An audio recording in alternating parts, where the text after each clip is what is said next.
tem jeito da gente fugir talvez dessa pauta, né? A gente tem falado muito de inflação hoje, estou falando bastante sobre isso com os outros convidados também. Queria pegar um pouquinho, né, desse gancho para começar a nossa conversa. Tem outros assuntos, mas eu queria entender um pouquinho, né? A gente acabou de falar agora desses dados do CPI de dezembro lá dos Estados Unidos, avançou um pouquinho, mas em linha ali, meio que com o esperado, ficou no anual aí em 7%. A gente estava debatendo um pouco sobre esse cenário inflacionário do mundo todo, até depois quero trazer para o nosso país aqui, mas pegando esse número lá dos Estados Unidos e queria entender a sua visão, né? Como que você avalia esse CPI, reflexos, né? Você acha que a gente pode acabar tendo reflexos hoje, expectativa de aumento das taxas de repente? Como que você tá avaliando esses números aí, Rafi?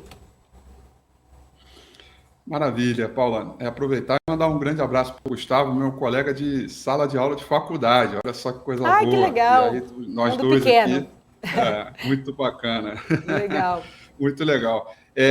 Vamos lá, assim, bom, os dados do CPI hoje deram uma leve surpresa, no caso negativo, porque ela veio 0,1 acima do esperado, quando a gente olha o CPI Core, né, que é aquele que exclui energia e alimentos.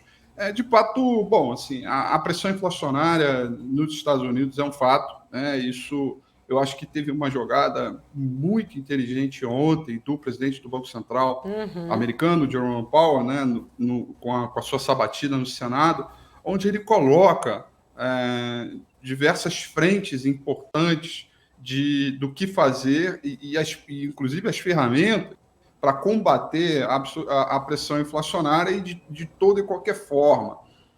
Então, ontem mesmo a gente já teve um pouco de alívio do mercado e hoje a gente continua, porque por mais que a inflação acelerando ela seja uma notícia ruim do ponto de vista do apetite ao risco, da questão de você direcionar, apontar a taxa de juros, né, livre de risco para cima, o fato de você ter a autoridade monetária, né, completamente determinada a achatar essa aceleração e, enfim, cumprir com tudo que ele puder para não deixar efetivamente essa inflação afetar o crescimento econômico, o mercado compra essa ideia do Banco Central e acaba refletindo. Então, no curto prazo, é o que a gente está vendo. A gente viu o mercado se ajustando um pouco mais a essa percepção e a aceleração de subida de juro, por conta até mesmo da fala do Banco Central, e agora, no curto prazo, eu diria, aí, nos últimos 3 dias, é um mercado reavendo aí as suas estimativas. Ou seja, comprar a ideia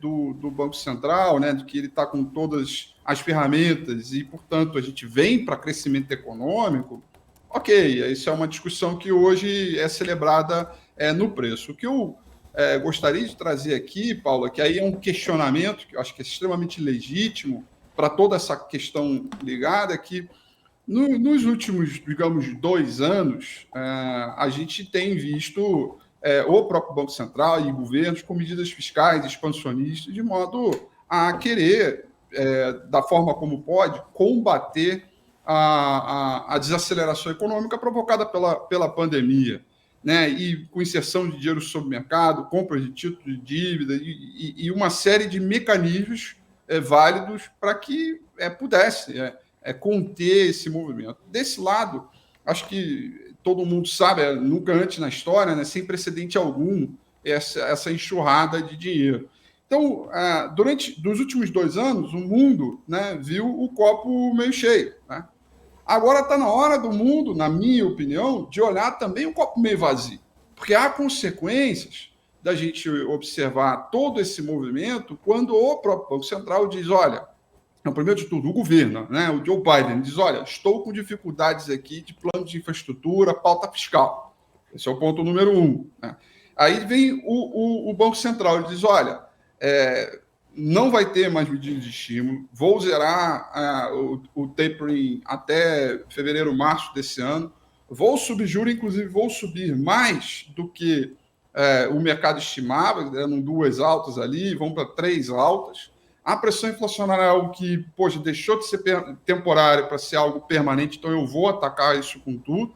E aí a gente tem o outro lado da moeda, porque quando a gente sobe o juro, o serviço da dívida ele fica maior para as empresas altamente endividadas, né? E o outro lado, né, que é o que eu chamo do copo meio vazio agora, é que a consequência disso é que as empresas estão altamente endividadas. E, de acordo com um relatório da IIF, né, o que a gente tem hoje é uma dívida global, total, incorporando dívida de governo, empresas e do setor imobiliário, que é gigantesca. Nós estamos falando de 295 trilhões de dólares de aceleração de dívida. Lembrando que só neste último ano foram 36 bilhões de dólares de acréscimo, o maior avanço da história, né? A maior aceleração, a maior delta da história. Então, acho que vale uma discussão da gente olhar que sim, teremos crescimento econômico, mas com taxas de juros elevadas, a composição, e quando a gente olha para frente, a margin profit, né, a margem de lucro das companhias, com um serviço da dívida ficando maior, ela acaba sendo menor no final das contas. Isso comprime valores, sobretudo das empresas de tecnologia, que mais foram afetadas nesse curto prazo. Então, eu trago aqui um pouco de poeira para esse momento importante de discussão de inflação, que eu acho que é legítimo para uma composição de ano que a gente vê crescimento, mas eu não imagino que a gente veja resultados corporativos tão maravilhosos como vimos anteriormente, onde o serviço da dívida não compôs, ou ao menos, e a gente tinha ali o chamado paizão ou mãezão, a mãezona do Banco Central, inserindo dinheiro e provocando essa inflação de ativos. E essa mudança de regime de fluxo de e para os Estados Unidos, a mim, hoje, me coloca numa situação um pouco mais de atenção que antes a gente não tinha e que é super válido para a gente começar o ano e entender, Paula, como é que a gente vai trabalhar isso ao longo, principalmente desse primeiro trimestre, quando a gente começar a observar os resultados corporativos.